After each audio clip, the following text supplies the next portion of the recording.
நானே சொல்றதுக்கு பதிலா அது ஒரு ஏவியா ஒரு வீடியோவா பண்ணி வச்சிருக்கோம். அது நீங்க பாத்துட்டு போங்க. அது நீங்க பாத்தீங்கன்னா உங்களுக்கு இன்னும் இன்ட்ரெஸ்டிங்கா இருக்கும். என்ன பாலிடிக்ஸ்ல எதிர்பார்க்கலாமா உதய? ஒரு அரசியல் குடும்பத்துக்கு பிறந்தது ஒரே காரணத்துக்காக நான் அரசியல் வரணும்னு அவசியமே கிடையாது. டெஃபினெட்லி. அதுக்காக நிறைய பேர் கட்சிக்காக உழைச்சாங்க, ஏகப்பட்ட பேர் இருக்காங்க. அவங்க தான் வரணும்.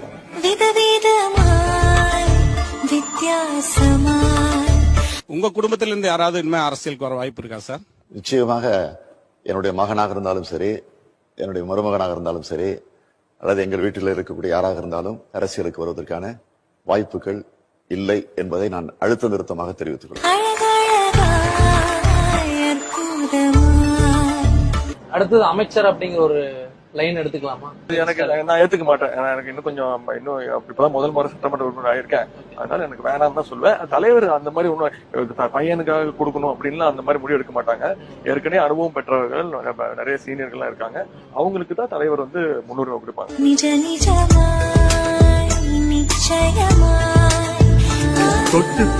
இதுக்கு மேல உங்களை நான் டிஸ்டர்ப் பண்ண விரும்பல. நன்றி, வணக்கம்.